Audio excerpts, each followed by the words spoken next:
আছে তাদের আন্তরিক শুভেচ্ছা এবং মোবারকবাদ। আজকে মহান মে দিবস। এই দিবসের একটা গুরুত্বপূর্ণ তাৎপর্য আছে। এটা হচ্ছে 8 ঘন্টা, সারাদিনের মধ্যে 8 ঘন্টা কর্মের জন্য আমেরিকায় শিকাগোতে একটা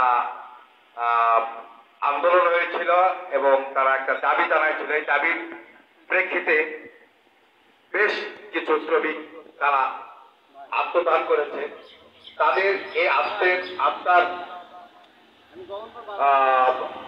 শান্তি এবং ত্যাগের জন্য আজকে এই দিবসটা উদযাপন করা হয়।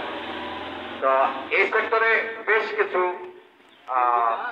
অঙ্গ সংগঠন আছে, তাদের মধ্যে এই ইমারত শ্রমিক এতটা একটা। কিন্তু আজকে একটা বিষয় সুস্পষ্ট হওয়া উচিত, সেটা হচ্ছে আজকে যারা আমরা ভ্যান চালক বা ভ্যান শ্রমিক আছি, যদিও তারা শ্রমিকের অন্তর্ভুক্ত নয়, তারপরেও তারা এটা করে, এটাকে আমরা সাধুবাদ জানাই, করতে পারে, কিন্তু আসলে তারা শ্রমিক নয়।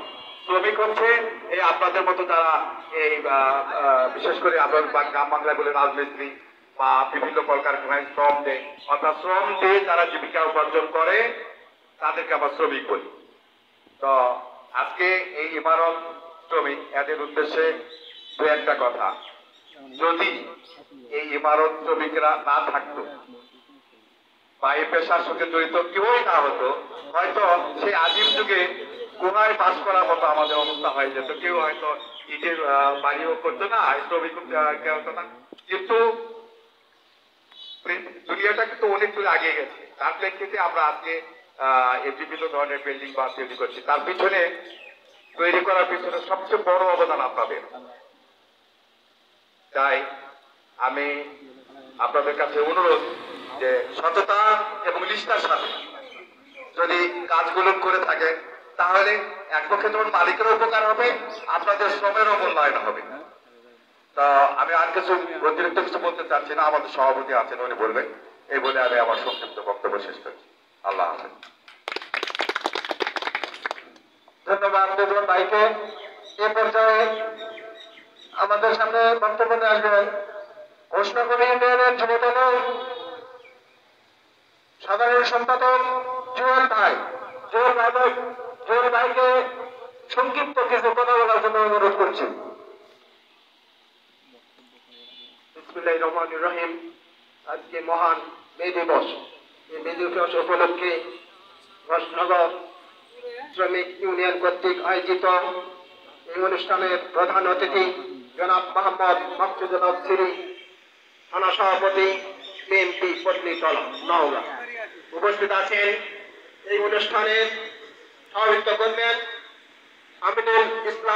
আমিনুল ভাই এবং বিশেষ অতিথি সামনে উপস্থিত আছেন বিভিন্ন শ্রমিক ভাই ও নেতাকর্মী ভাইরা। আসসালামু আলাইকুম।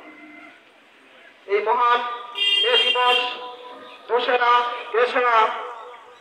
দিনে আমাদের যুক্তরাষ্ট্র শিকাগো শহরে একটি কর্ম নিয়ে কথা এবং মত বিনিময়ের শেষে আমাদের শ্রমিকদের দীর্ঘ 15 ঘন্টা, 16 ঘন্টা, 18 ঘন্টা নিয়ে তারা মত দ্বিমতের একটা প্রসঙ্গ নিয়ে তারা ব্যবসাকে প্রসারিত করে, কিন্তু শ্রমিকদের সঠিক মূল্য তারা দেয় না। তারা জবকেন্দ্রিক তাদের জীবিকা নির্বাহের জন্য কিছু মূল্য দিত।